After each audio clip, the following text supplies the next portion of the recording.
और आज मैं तस्वीर दिखाता हूं आपको सिंगापुर से, जहां पहुंचे हैं उत्तर प्रदेश के मुख्यमंत्री योगी आदित्यनाथ। सनातनी तेवर और विकास के दोनों पैरेलल मॉडल लेकर के सीएम योगी विदेशी धरती पर विकास का विजन और निवेश का मिशन दोनों लेकर के पहुंचे। मेरे पीछे अब उसी दौरान की तस्वीरें देख रहे हैं। योगी आदित्यनाथ का सिंगापुर और जापान दौरा उत्तर प्रदेश के लिए एक बड़ी आर्थिक मौके के तौर पर देखा जा रहा है। वैश्विक कंपनियां यानी बहुराष्ट्रीय कंपनियों के बीच बैठकों के बीच फोकस साफ है, उत्तर प्रदेश को निवेश से लेकर उद्योग और रोजगार के दम पर $1 ट्रिलियन इकोनॉमी की राह पर आगे बढ़ाना। ये कैसे पॉसिबल हो रहा है, इस रिपोर्ट में आपको दिखाते हैं।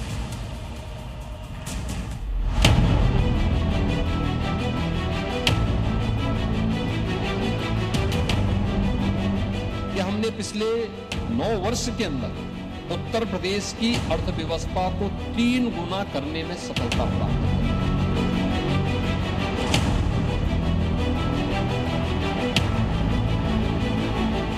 भगवा चोला, सैंडल की जगह जूते और गले में सादा पट्टा।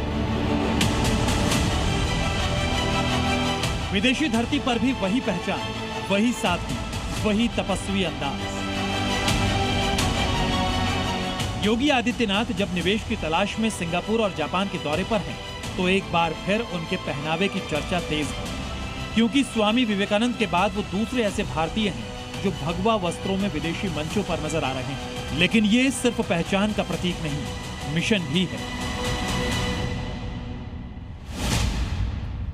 उत्तर प्रदेश में निवेश लाने का, विकास की रफ्तार बढ़ाने का और दुनिया को यूपी की संभावनाओं से जोड़ने का। भगवा वस्त्रधारी यूपी के सीएम योगी आदित्यनाथ दुनिया के टॉप ग्लोबल कंपनियों के सीईओ से मुलाकात कर रहे हैं। सिंगापुर में कुल 25 टॉप कंपनियों के सीईओ से सीएम योगी की मुलाकात होनी है। पहली बार विदेश दौरे पर भगवा वस्त्र पहनकर जाने वाले मुख्यमंत्री योगी आदित्यनाथ सिंगापुर दौरे में पूरे एक्शन में नजर आ रहे हैं। योगी ने सिंगापुर दौरे के पहले ही दिन निवेश कंपनी टेमासेक होल्डिंग्स के चेयरमैन टीओ ची हीन और उनकी टीम के साथ उच्च स्तरीय बैठक की, जहां मुख्यमंत्री ने यूपी में विभिन्न क्षेत्रों में निवेश की संभावनाओं पर विस्तृत चर्चा की। मुख्य रूप से डेटा सेंटर, लॉजिस्टिक्स हब, नवीकरणीय ऊर्जा और औद्योगिक अवसंरचना जैसे क्षेत्रों में निवेश, भागीदारी के अवसरों पर फोकस रहा। टेमासेक होल्डिंग्स पहले से ही यूपी में सक्रिय है और हॉस्पिटल और लॉजिस्टिक्स क्षेत्र में लगभग 1000 करोड़ रुपए का निवेश कर रही है। यही नहीं, यूनिवर्सल सक्सेस ग्रुप ने भी यूपी में 6650 करोड़ रुपए निवेश के लिए 3 MOU पर साइन किए हैं। ग्रुप हाउसिंग, लॉजिस्टिक्स और हाइपर स्केल डेटा सेंटर जैसे रणनीतिक क्षेत्रों में निवेश होंगे। इन तीनों परियोजनाओं से 20,000 से अधिक रोजगार भी जनरेट होंगे। पहली परियोजना के तहत यमुना एक्सप्रेसवे औद्योगिक विकास प्राधिकरण यानी यीडा क्षेत्र में जेवर एयरपोर्ट के करीब 100 एकड़ भूमि पर अंतर्राष्ट्रीय थीम आधारित टाउनशिप विकसित की जाएगी। इस परियोजना में 3500 करोड़ रुपए का निवेश प्रस्तावित है और इसके धरातल पर उतरने के साथ ही लगभग 12,000 लोगों को रोजगार मिलेगा। दूसरी परियोजना कानपुर लखनऊ हाईवे पर 50 एकड़ भूमि में लॉजिस्टिक्स पार्क के विकास की है। इस परियोजना में 6500 करोड़ रुपए का निवेश प्रस्तावित है और लगभग 7500 रोजगार सृजन होने का लक्ष्य रखा गया है। तीसरी परियोजना के तहत नोएडा ग्रेटर नोएडा क्षेत्र में 10 एकड़ पर 40 मेगावाट IT पावर क्षमता वाला hyper scale data centre park बनाया जाएगा। इस परियोजना में 2500 करोड़ रुपए का निवेश होगा और लगभग 1500 लोगों को रोजगार मिलेगा। लेकिन सवाल यह है कि योगी ने ऐसा क्या किया कि सिंगापुर और जापान जैसे देश जो तकनीक और इनोवेशन के लीडर माने जाते हैं, वो भी अब यूपी के साथ पार्टनरशिप चाहते हैं। तो इसके पीछे वजह है वो योगी मॉडल, जो यूपी को बीमारू राज्य से ग्लोबल मैन्युफैक्चरिंग हब बनाने की राह पर है। पिछले 8 से 9 सालों में यूपी में 45 लाख करोड़ रुपए निवेश के प्रस्ताव आए और इसके पीछे वजह बना है यूपी का सुरक्षित और विकास से भरा हुआ माहौल, जहां गुंडागर्दी, डर, माफिया और धोखाधड़ी की कोई जगह नहीं है। उत्तर प्रदेश ने अब आधुनिक इंफ्रास्ट्रक्चर के साथ ही आज की जो आधुनिक टेक्नोलॉजी है, उसके एक नए हब के रूप में अपने आप को स्थापित करने में सफलता प्राप्त की है। आज आपने देखा होगा, उत्तर प्रदेश जो भारत की आत्मा का प्रदेश है, आज वह उत्तर प्रदेश उस विजन को जमीनी धरातल पर उतार रहा है। विरासत और विकास का एक अद्भुत संगम वहां देखने को आपको मिलता होगा।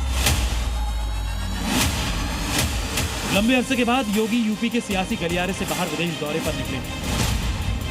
साल 2017 में सीएम बनने के बाद योगी पहली बार यात्रा पर म्यांमार गए थे और अब 9 साल बाद वो सिंगापुर और जापान के दौरे पर हैं। 24 और 25 फरवरी को वो सिंगापुर में रहेंगे तो 25 और 26 फरवरी को वो जापान दौरे पर रहेंगे। यानी इस बार योगी विदेश गए हैं तो यूपी के लिए बम्पर निवेश लेकर ही लौटेंगे, क्योंकि योगी का टारगेट फिक्स है, यूपी को विकास पथ पर नंबर 1 बनाना और यूपी की इकोनॉमी को 1 ट्रिलियन तक ले जाना। आज भारत के अंदर एक्सप्रेस वे का 55% एक्सप्रेस वे उत्तर प्रदेश के पास है। भारत का रेल का सबसे बड़ा नेटवर्क उत्तर प्रदेश के पास है। ब्यूरो रिपोर्ट, जी मीडिया।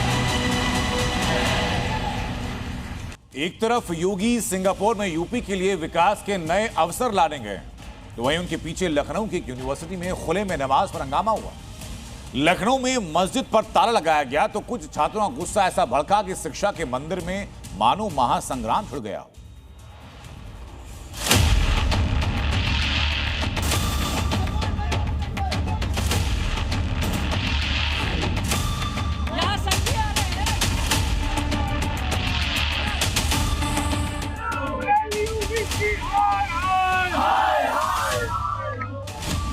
यूपी की एक यूनिवर्सिटी अखाड़ा बन गई है। मस्जिद पर ताला लग गया है,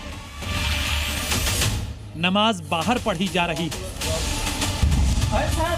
अजान भी बाहर दी जा रही है और इसी पर संग्राम मचा है।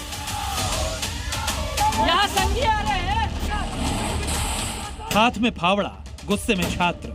जिस इमारत का ताला तोड़ा जा रहा है वो कोई साधारण जगह नहीं, यह है विश्वविद्यालय परिसर में बनी ऐतिहासिक लाल बारादरी, जिसके अंदर बनी मस्जिद को लेकर बवाल खड़ा हो गया है। बवाल इतना बढ़ गया कि छात्रों ने बैरिकेडिंग तोड़ डाली, धरने पर बैठ गए।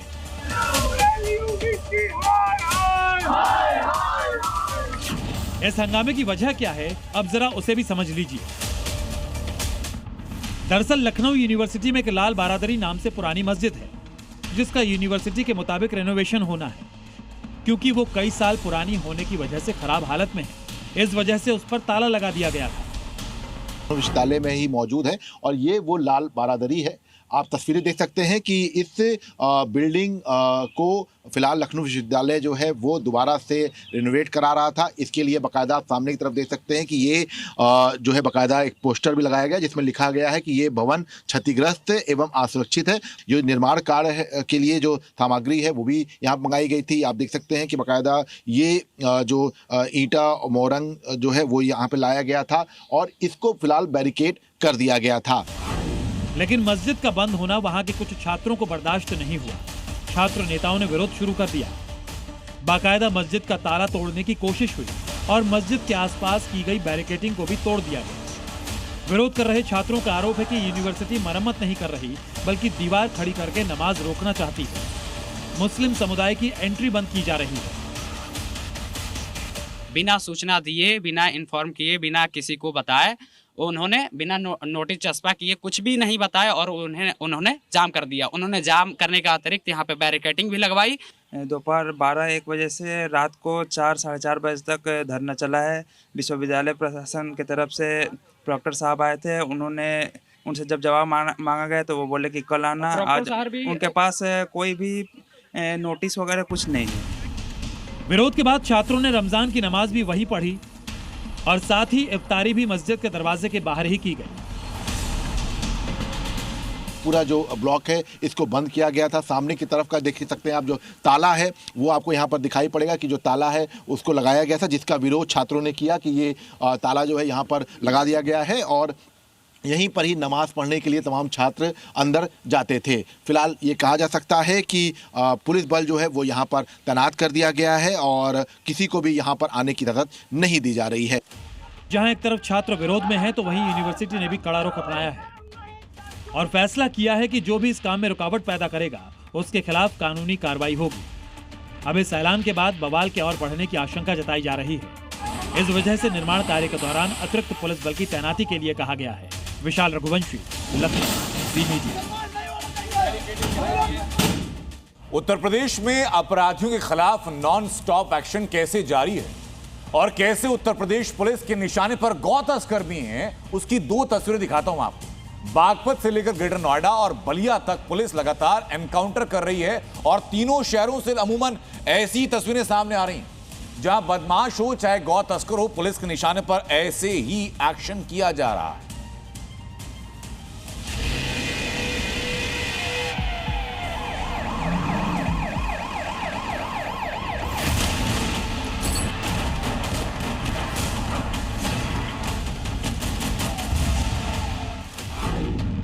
गौकशिया गौ तस्करी योगी फोर्स छोड़ेगी नहीं।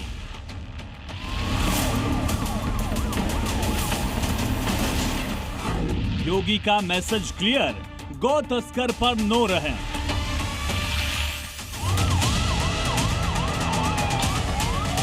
जीरो टॉलरेंस की नीति के तहत गौ हत्या गौ पर एक कठोर कानून प्रदेश के अंदर बना। हम लोगों ने प्रदेश के अंदर गौ तस्करी को रोका। यूपी पुलिस का मेगा अभियान ऑपरेशन लंगड़ा का खौफ शहर शहर दिख रहा है, लेकिन अब योगी फोर्स के रेडार पर गौकश और गौ तस्कर आ चुके हैं। बागपत से लेकर ग्रेटर नोएडा और बलिया तक गौ तस्करों के खिलाफ योगी फोर्स ने मोर्चा खोल दिया। गौ तस्करों पर एक्शन की पहली तस्वीर देख लीजिए। बागपत में योगी फोर्स ने गौ तस्करों पर शिकंजा कसा। ये वही गौ तस्कर हैं जिन पर बागपत के मुबारकपुर गांव में गौकशी का आरोप है।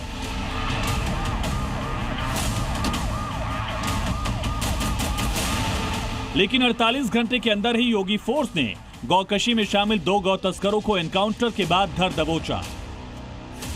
साजिद पर पहले से 9 मुकदमे और इंतजार पर 22 मुकदमे दर्ज हैं। आरोपियों के कब्जे से तमंचा, बाइक और गौकशी का सामान बरामद हुआ। ग्रेटर नोएडा में भी योगी फोर्स ने गौ तस्करों पर करारा प्रहार किया। जब यूपी पुलिस ने घेराबंदी की तो गौ तस्करों ने फायरिंग कर दी। जवाबी कार्रवाई में एक आरोपी सलमान के पैर में गोली लगी, जबकि उसके साथी असलम को भी दबोच लिया गया। ये दोनों कुछ दिन पहले हुई गौकशी की वारदात में शामिल थे। गोली लगते ही गौ तस्कर सलमान पुलिस के सामने गिड़गिड़ाने लगा, माफी की भीख मांगने लगा।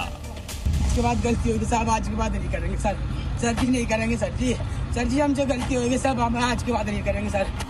वहीं बलिया में 25,000 के नामी गौ तस्कर को पुलिस ने एनकाउंटर के बाद शिकंजे में लिया। दरअसल यूपी पुलिस की चेकिंग के दौरान जब पुलिस ने मोटरसाइकिल सवार को रोकने की कोशिश की तो बदमाश ने पुलिस पर फायर कर दिया। लेकिन पुलिस के एक्शन में गौ तस्कर बबलू नट लंगड़ा बन गया। उत्तर प्रदेश में गौकश और गौ तस्करों का बचना मुश्किल है, ये चेतावनी खुद सीएम योगी भी दे चुके हैं। 17 के पहले प्रदेश के अंदर स्लॉटर हाउसेस धड़ल्ले से चलते थे, व्यापक तस्करी होती थी, आस्था के साथ खिलवाड़ होता था। जीरो टॉलरेंस की नीति के तहत गौ हत्या गौ पर एक कठोर कानून प्रदेश के अंदर बना। हम लोगों ने प्रदेश के अंदर गौ तस्करी को रोका। तमाम गौवंश निराश्रित होकर के सड़कों पे आया। आज 7,727 से अधिक गौ आश्रय स्थल उत्तर प्रदेश के अंदर संचालित हैं, जिनमें 16 लाख से अधिक गौवंश संरक्षित है। अब योगी की चेतावनी का असर भी देख लीजिए।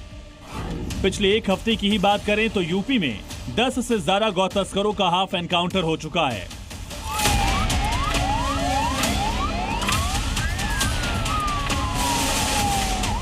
गौ तस्कर ही नहीं, यूपी में लुटेरों का भी चुन चुनकर हिसाब किया जा रहा है। ब्यूरो रिपोर्ट, जी मीडिया।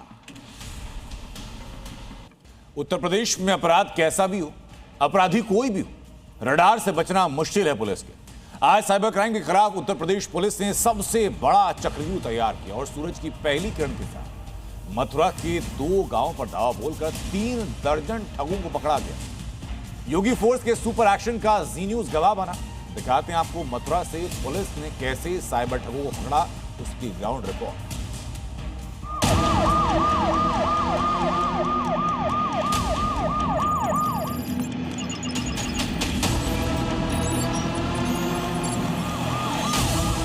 यह है योगी फोर्स का ऑपरेशन चक्रव्यूह।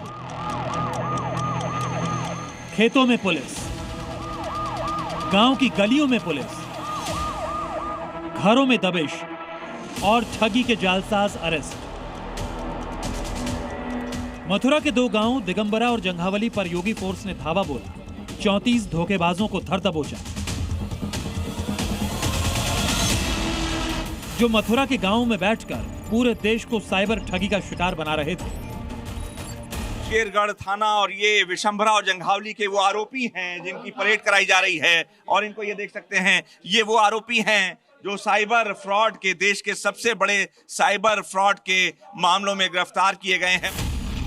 पुलिस को सूचना मिली थी कि इन दोनों गांवों से देश भर में लोगों को साइबर ठगी का शिकार बनाया जा रहा है। लोगों के अकाउंट खाली किए जा रहे हैं, साथ ही कई और तरीके से लोगों को साइबर ठगी का शिकार बनाने की पूरी कोशिश हो रही है, जिसके बाद 13 थानों की पुलिस ने ऐसा चक्रव्यूह रचा कि अपराधी कानून के चंगुल से निकल नहीं पाए।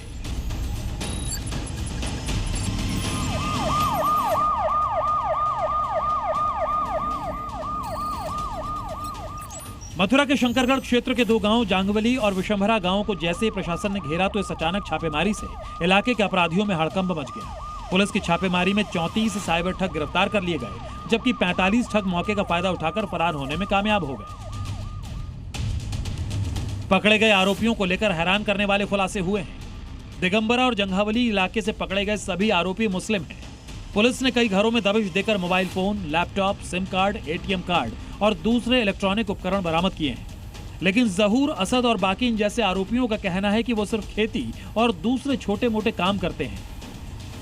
क्या करते थे? डेयरी पे काम करता हूँ, पनीर। तो ये क्यों साइबर फ्रॉड में नाम आया? नहीं तो क्या नाम है, क्यों करते थे? मुनाजिर, ये सामने बिजली विभाग में काम करूँ जी मैं। तो तुम कहाँ के रहने वाले? खेती बाड़ी काम है, बिशंभरा, मेवात से। लेकिन इस सफेद झूठ की पोल पुलिस की शुरुआती तफ्तीश में ही खुल चुकी है। पकड़े गए आरोपियों के पास से मिले मोबाइल फोन्स की शुरुआती जांच में चौंकाने वाले खुलासे हुए हैं। अपराधी सिंडिकेट बनाकर काम करते थे और फर्जी सिम कार्ड और फर्जी आधार कार्ड का इस्तेमाल कर लोगों को अपना शिकार बनाते थे। 2 अपराधियों के मोबाइल IMEI नंबरों से ही देश के विभिन्न राज्यों में 18 बड़े फ्रॉड किए गए। मौके से भारी मात्रा में इलेक्ट्रॉनिक उपकरणों के अलावा 1 कार और 4 मोटरसाइकिल भी मिली है। साथ ही 50 से ज्यादा लोगों को हिरासत में लेकर पूछताछ भी की जा रही है। कुछ अपराधियों के पास से फर्जी आधार कार्ड भी बरामद हुआ है। जो मोबाइल फोन बरामद हुए हैं, अभी तक जो पाया गया है कि 2 IMEI प्रयोग हुई हैं। जो लोग पकड़े गए हैं उनसे लगभग 18 फ्रॉड किए गए हैं विभिन्न प्रांतों में, उनसे भी संपर्क किया जा रहा है। योगी फोर्स को प्रतिबंधित पोर्टल के जरिए लगातार साइबर ठगी के होने की शिकायतें मिल रही थी। पुलिस ने कुछ आरोपियों को गिरफ्तार भी किया था, लेकिन इस इलाके में कई घरों में साइबर फ्रॉड का धंधा चल रहा था और इसलिए योगी फोर्स ने साइबर क्राइम के खिलाफ इस साल का सबसे बड़ा ऑपरेशन अंजाम दिया। पुलिस टीम ने सर्विलांस के जरिए नतीजा निकाला, उसके बाद बाकायदा रणनीति बनाकर इनको भागने का मौका ना मिले, इसके लिए औचक रेड डाली और उसमें से 35 लोग पकड़े गए। कैमरा जर्नलिस्ट महबूब खान के साथ अनुराग मिश्रा, जी मीडिया, मथुरा। ये त्योहारों का वक्त है और मिलावटखोर लोगों की जान लेने पर उतारू हैं अपने मुनाफे के लिए। लेकिन उत्तर प्रदेश में मुनाफाखोरों पर और मिलावटखोरों पर कैसे एक्शन हो रहा है, उसकी तस्वीर दिखाता हूं मैं आपको। ग्रेटर नोएडा से लेकर लखनऊ तक मिलावटी गुलाब जामुन हो, मिलावटी खजूर हो, खाने का तेल हो और हजारों किलो मिलावटी मावा खत्म कर दिया गया। यूपी से लेकर राजस्थान, इन 10 शहरों की 10 तस्वीरों में आपकी जान लेने का पूरा सामान है। रमजान और होली का मौका है, लेकिन मिलावटखोर और मुनाफाखोर चंद कागज के नोटों के लिए आपकी जान के दुश्मन बने हुए हैं।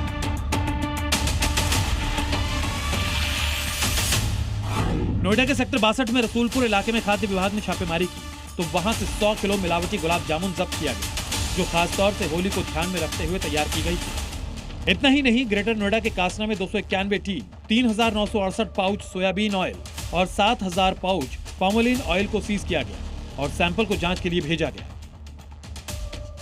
बनाने की ये फैक्ट्री है, यहाँ पे गड़बड़ियों की सूचना प्राप्त हुई थी, जिसके तहत हम लोगों ने यहाँ पे छापा मारा। छापा के दौरान इनके यहाँ काफ़ी अनियमितता पाई गई, जैसे कि इनके यहाँ पे जो फोर्टिफिकेशन का लोगो लगाया जा रहा था, जबकि फोर्टिफिकेशन नहीं किया जा रहा था। होली हो या रमजान, मिलावटखोरों के इससे कोई फर्क नहीं पड़ता। कानपुर में मिलावटखोरों के खिलाफ योगी फोर्स ने ऑपरेशन चलाया तो वहां से 50 लाख रुपए कीमत के 10,000 किलो खजूर बरामद किए गए। खाद्य विभाग की टीम ने रजनीश ट्रेडर्स से जो खजूर बरामद किए वो एक्सपायरी डेट के थे और उन्हें धड़ल्ले से बाजार में बेचा जा रहा था।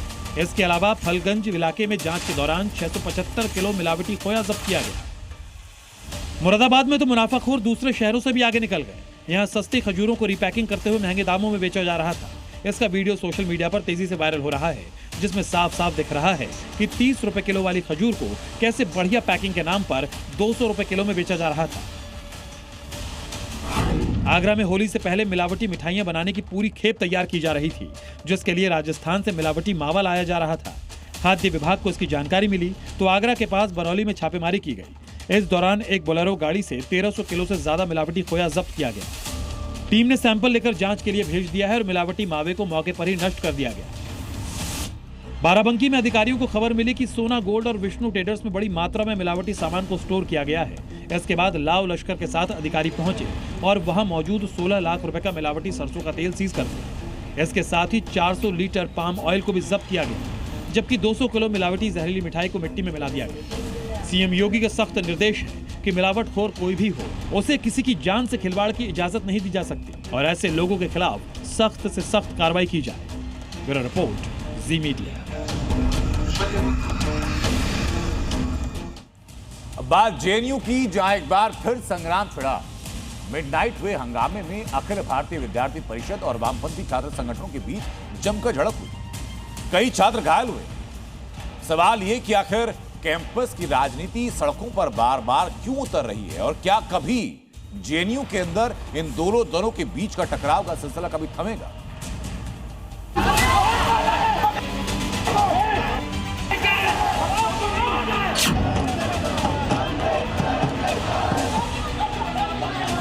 लेफ्ट वर्सेज राइट, जेएनयू में मिडनाइट फाइट।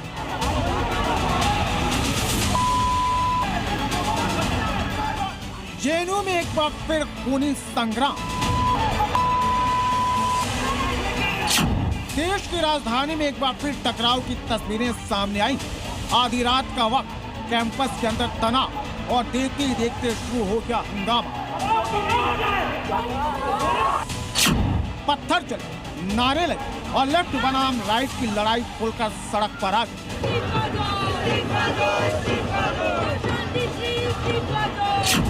एबीवीपी और वामपंथी छात्र संगठनों के बीच हिंसक झड़प के बाद भारी बवाल मच गया। दोनों तरफ से पत्थर चले। आपसी झड़प में दोनों तरफ से कई छात्र घायल बताए जा रहे हैं। छात्रों के खून से लथपथ कई वीडियो भी सामने आए। दरअसल बीती रात करीब 1:30 बजे कुलपति के इस्तीफे की मांग को लेकर प्रदर्शन किया गया। इसी दौरान एबीवीपी और वामपंथी समूहों के बीच झड़पें। जब वहाँ पे हमारे कुछ 4-5 बच्चे जो है वो जब सिर्फ वीडियो रिकॉर्डिंग के लिए या वहाँ पे देखने के लिए जब वहाँ पे पहुंचे कि वहाँ क्या हो रहा है, हम एक बार देख ले ये लेफ्ट क्या कर रहे हैं, तो उनको घेर के उनको पीटा जाता है। वो अपने आप को बचाने के लिए ऊपर भागा, फोटो उसने अपने आप को बाथरूम बंद किया। इन लोगों ने गेट तोड़ने की कोशिश की, गेट नहीं तोड़ा तो फायर एक्सटिंग्विशर जो होता है उसको खोल के रूम में पूरा छोड़ दिया और उसको बेहोशी की हालत में पूरा मरने के लिए छोड़ के आ गए। पूरा मामला वीसी के बयान से जुड़ा बताया जा रहा है। जेएनयू के वीसी ने यूजीसी एक्ट पर टिप्पणी की, उसी के विरोध में ये मार्च निकाला गया और हंगामा खड़ा हो गया। जेएनयू के छात्र हैं, अखिल भारतीय विद्यार्थी परिषद के ये एक पक्ष है जेएनयू का, जिसका कहना है कि जो वामपंथी यानी कि लेफ्ट स्टूडेंट्स यूनियन है उन्होंने हमला किया। अब दूसरा पक्ष क्या कहता है वो भी जानने की कोशिश करेंगे। फिलहाल ये लोग सफदरजंग अस्पताल में मेडिकल लीगो टेस्ट जो होता है वो करा रहे हैं। एमएलसी इन लोग की हो गई है। घटना के बाद कैंपस में सुरक्षा बढ़ा दी गई और प्रशासन पूरे मामले की जांच की बात कर रहा है। सवाल भी उठ रहा है कि आखिर जेएनयू में बार बार ऐसी झड़पें क्यों हो रही और छात्र राजनीति का टकराव हिंसा तक क्यों पहुंच रहा। दिल्ली से अनुराग मिश्रा के साथ ब्यूरो रिपोर्ट, जी मीडिया। अब बात लव जिहाद की, जिसके मामले उत्तर प्रदेश में सामने आने के बाद हिंदू बेटियों ने आत्मरक्षा की तैयारी की। अब लव जिहाद के खिलाफ त्रिशूल ब्रिगेड मैदान में। बलिया में धर्मांतरण की फैक्ट्री पर योगी फोर्स ने एक लाइव रेड भी की।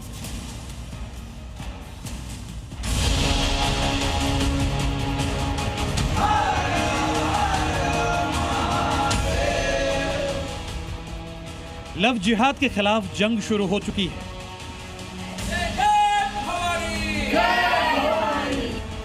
महिलाओं ने पूरी तैयारी कर ली है। लव जिहाद किया तो अब वार त्रिशूल से होगा।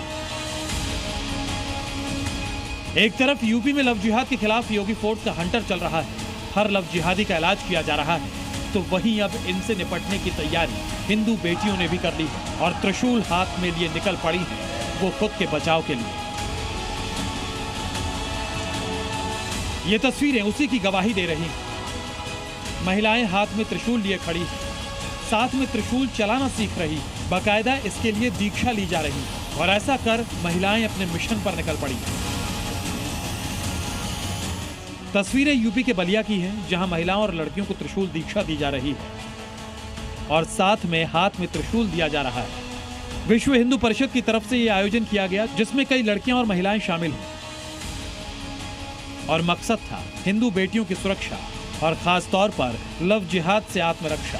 जब से भी धर्मियों ने नाम बदल बदल के हमारी बहन बेटियों को लव जिहाद का शिकार बनाने लगे, किसी को फ्रिज में, किसी को काट कर, किसी को इधर, किसी को उधर, सबके साथ गलत काम करना शुरू किया, तो बजरंग दल दुर्गा वाहिनी विश्व हिंदू परिषद ने प्रण लिया था। इस पूरे कार्यक्रम में महिलाओं को शारीरिक और मानसिक सुरक्षा के लिए खास ट्रेनिंग दी गई, जिससे महिलाएं अपनी सुरक्षा को लेकर आत्मनिर्भर बन सकें। आत्मरक्षा के लिए और महिला सशक्तिकरण के लिए इस समय तत्कालीन परिस्थिति में महिलाओं को, स्त्रियों को सशक्त बनाने के लिए अपनी रक्षा स्वयं कर सके, इसके लिए ये त्रिशूल दीक्षा कार्यक्रम हुआ है। एक तरफ लव जिहाद का तलवार और त्रिशूल से इलाज की तैयारी हो रही है, तो दूसरी तरफ बलिया में योगी फोर्स ने लाइव रेड मारकर धर्मांतरण के खेल के बड़े नेटवर्क को एक्सपोज किया, जहां पैसों और नौकरी का लालच देकर धर्म परिवर्तन का बड़ा नेटवर्क काम कर रहा था। महिलाओं और बच्चों सहित पुरुषों को ये नौकरी का प्रलोभन देना, धन का प्रलोभन देना व अन्य प्रलोभनों के द्वारा ये धर्म में उनको परिवर्तन कराता था। लव जिहाद पर प्रहार के बाद बात जम्मू कश्मीर में आतंक पर प्रहार की, जहां किश्तवाड़ में ऑपरेशन के दौरान 10 लाख का इनामी जैश कमांडर सैफुल्लाह मारा गया। इस ऑपरेशन में सबसे अहम भूमिका रही सेना के स्निफर डॉग टाइसन की, जो सबसे आगे चलकर ऑपरेशन को लीड कर रहा था। गोली लगने से घायल हुआ, बावजूद इसके आतंकियों का मुकाबला करता रहा। बाद में एयरलिफ्ट करके उधमपुर कमांड अस्पताल लाया गया। फिलहाल वो रिकवर कर रहा है और सेना के जवान भी ऑपरेशन के असली हीरो टाइसन को सैल्यूट कर रहा है।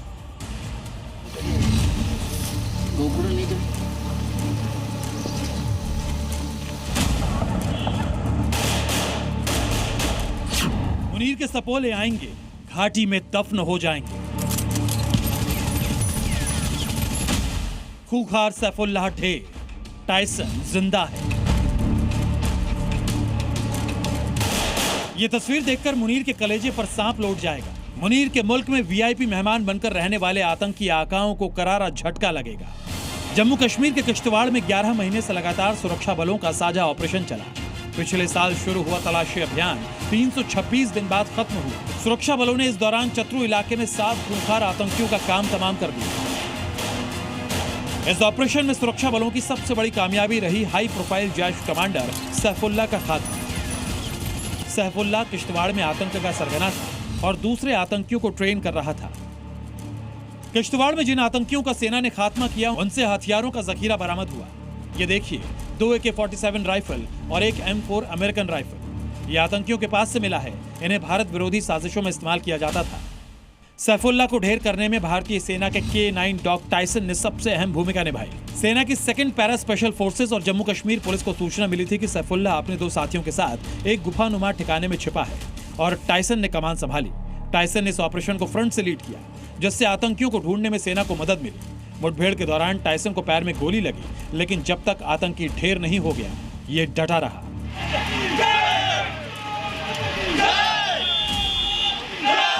आतंकियों के खिलाफ अभियान में अपनी जान दांव पर लगाने वाले जवानों की मदद में पैर पर गोली खाने वाले टाइसन की हालत अभी गंभीर है और ये तस्वीर मुनीर को पैगाम दे रही है कि इनके आतंकी सपोलों के लिए भारत का जाबाज टाइसन ही काफी है। सेना के स्निफर डॉग टाइसन की इस बहादुरी को हर कोई सैल्यूट कर रहा है। सैफुल्ला जैसे कई सारे और टेररिस्ट जो यहाँ पर गुफाएं बनाकर बैठे हुए हैं, उन गुफाओं से यहाँ पर आतंकियों को ढूंढने में टाइसन जैसे ये जो अनसंग हीरोज हैं वो मदद करे। और यही कारण है कि टाइसन की यहाँ पर बहादुरी को आज ना सिर्फ हम पर पूरा देश जो है वो सलाम कर रहा है। वीडियो जर्नलिस्ट मानी केनी के साथ जोधपुर आज़ी मीडिया छात्रों की स्वागत। अफगान तालिबान को छेड़कर मुनीर ने अपनी मानो मौत को दावत दे दी। पाकिस्तानी एयर स्ट्राइक में 80 मासूम अफगानों की मौत पर तालिबानी भड़क उठे हैं और अफगानिस्तान के गृह मंत्री सिराजुद्दीन हक्कानी ने पाकिस्तान को खत्म करने का ऐलान किया। लेकिन मुनीर की तबाही की कहानी यहां रुकती नहीं, यहां से तबाही की कहानी शुरू होती है। आखिर कैसे मुनीर हर मोर्चे पर नाकाम हो रहा है और कैसे उसके लिए आखिरी सलाम तैयार हो रहा है, इसके 7 सबूत इस स्पेशल रिपोर्ट में दिखाता हूं आपको।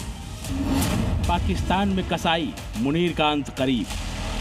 टीटीपी के खिलाफ ऑपरेशन लॉन्च कर मुनीर अपनी पीठ थपथपा रहा है, लेकिन उसके पैरों के नीचे से जमीन खिसक चुकी है। इसका उसे अंदाजा ही नहीं है। अफगान तालिबान से बातचीत के रास्ते अब हमेशा के लिए बंद हो चुके हैं। अफगान फ्रंट पर बहुत जल्द मुनीर सेना को तालिबान के प्रतिशोध का सामना करना पड़ेगा। दूसरा मोर्चा है खैबर पख्तूनख्वा, जहां मुनीर की एक भी स्ट्रेटेजी काम नहीं आ रही है। ये तस्वीर तिराह वैली की है। ऐसी कई घाटियां हैं जहां ना तो पाकिस्तान की पुलिस पहुंच सकती है और न ही पाकिस्तानी सेना। ऐसे कई इलाकों पर पाकिस्तानी तालिबान का कब्जा हो चुका है। अब इन इलाकों में दहशत कायम करने के लिए पाकिस्तानी सेना दूर से ही मोर्टार दाग रही है। टीटीपी के लड़ाके अपने ठिकानों पर सेफ हैं। पाक फौज की गोलाबारी के खिलाफ आम लोगों के बीच आक्रोश बढ़ता जा रहा है। तीसरा मोर्चा है बलूचिस्तान का। ये तस्वीर बताती है कि बलूचिस्तान में किस तरह मुल्ला मुनीर और उसकी कातिल फौज के लिए नफरत बढ़ती जा रही है। बलोच महिलाएं और बच्चे भी पाकिस्तानी सेना की गाड़ियां देखकर दहशतगर्द के नारे लगा रहे हैं।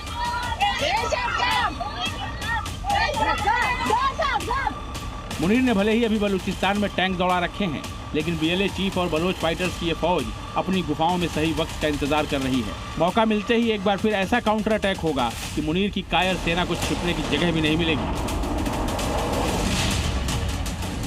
दुनिया भर में अपनी मनमर्जियां थोपने वाला मुल्ला मुनीर इस वक्त ट्रंप के गुलामों की लिस्ट में टॉप पर है।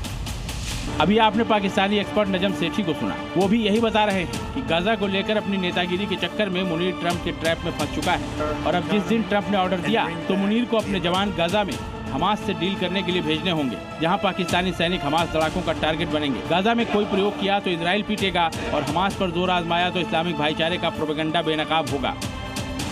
इमरान खान पर बर्बरता के खिलाफ इमरान की पार्टी पीटीआई के कार्यकर्ता, छात्र गुट और सहयोगी संगठन अपनी तैयारी में जुटे हैं। पंजाब और खैबर पख्तूनख्वा में कई ब्रिज ब्लॉक करके रोड जाम करके आगजनी से आने वाली तबाही का ट्रेलर दिखा दिया गया है। इस बार तैयारी ऐसी है कि हालात काबू में नहीं रहेंगे। ये खैबर पख्तूनख्वा के सीएम सुहेल अफरीदी की वार्निंग है। एक हफ्ते पहले सुहेल अफरीदी ने इमरान रिहाई फोर्स का ऐलान किया था। मुनीर नहीं माना तो 48 घंटे बाद पाकिस्तान में गृह युद्ध छिड़ना तय है। घर में घिरे कट्टरपंथी मुनीर का कश्मीर प्लान भी फेल हो गया है। 2026 में अब तक घाटी में सीमा पार से आए 10 से ज्यादा खूंखार आतंकी ढेर हो चुके हैं। भारतीय सेना इन्हें इनके बिलों से निकालकर जहन्नुम का टिकट थमा रही है। आतंक के खिलाफ ऑपरेशन से पाकिस्तान समर्थित प्रॉक्सी संगठनों की कमर टूट चुकी है। अपने ही पाले आतंकियों और अपनी बुलाई मुसीबतों से घिरा कंगाल पाकिस्तान कोलैप्स होने की कगार पर है। इसे समझने के लिए मरियम नवाज को सुनिए। पाकिस्तान के पंजाब प्रांत के मुख्यमंत्री की सबसे बड़ी टेंशन यह है कि शाम को गटर का ढक्कन लगता है, सुबह चोरी हो जाता है। इसके लिए अलग कानून लाना पड़ रहा है। ये 7 सबूत बताते हैं कि इस्लामी तकरीरें देकर खुद को मुस्लिमों का मसीहा बताने वाला मुल्ला मुनीर हर मोर्चे पर फेल हो चुका है। इसके बावजूद वो पाकिस्तान में अपनी तानाशाही चला रहा है, लेकिन जिस तरह से अब आवाम का सब्र टूट रहा है उसका अंत नजदीक है। ब्यूरो रिपोर्ट, जी मीडिया। भारत में खुराफाती मुनीर की साजिशें लगातार नाकाम हो रही। ऐसे मुनीर ने अपना फोकस शिफ्ट कर लिया और इस बात का खुलासा नए लश्कर टेरर मॉड्यूल से हुआ है। भारत में मुनीर कैसे टेरर ट्रैप को फैलाने में जुटा है, इसका खुलासा हुआ दिल्ली पुलिस की जांच में। अब कैसे उस मॉड्यूल का पाकिस्तानी कनेक्शन सामने आया, इस रिपोर्ट में उसका उत्तर आपको मिलेगा।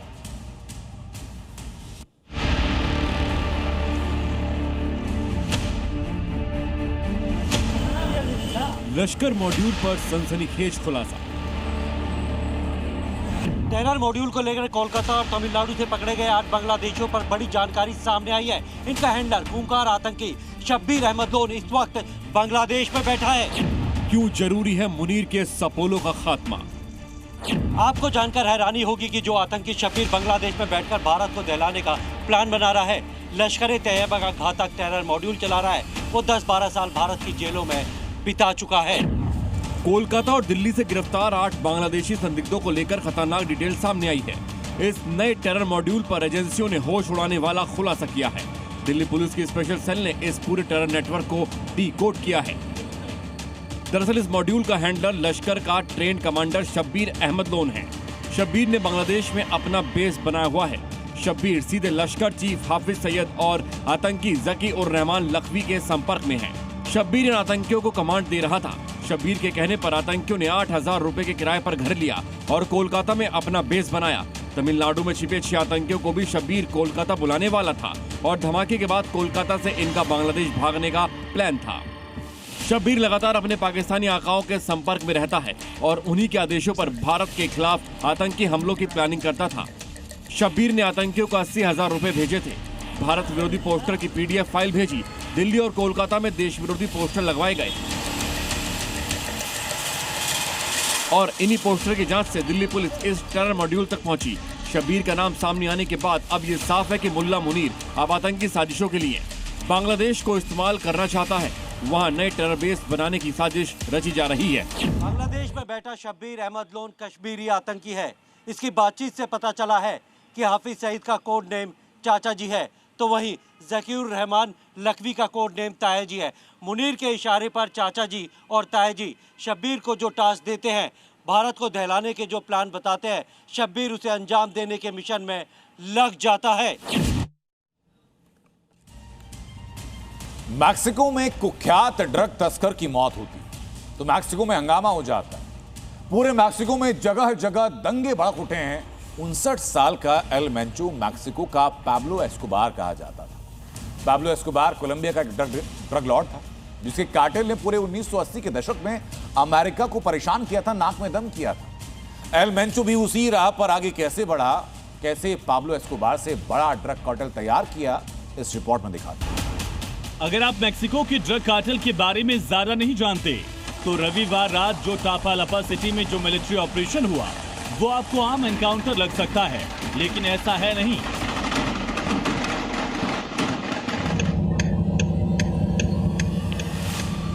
आज की तारीख में दुनिया के सबसे खतरनाक ड्रग लॉर्ड काम करने वाला ये मिलिट्री ऑपरेशन मेक्सिको का इतिहास बदल सकता है। उस ड्रग कार्टेल की पूरी चेन तोड़ सकता है जिसकी कड़ियां मेक्सिको, पनामा से लेकर अमेरिका के सभी बड़े शहरों में जहर की डोज पहुंचा रही थी।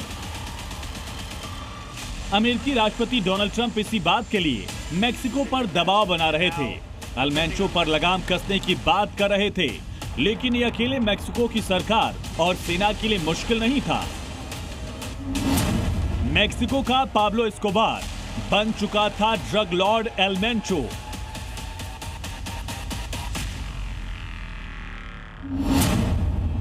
$1 ट्रिलियन का साम्राज्य, एल मेंचो के आगे सब लाचार।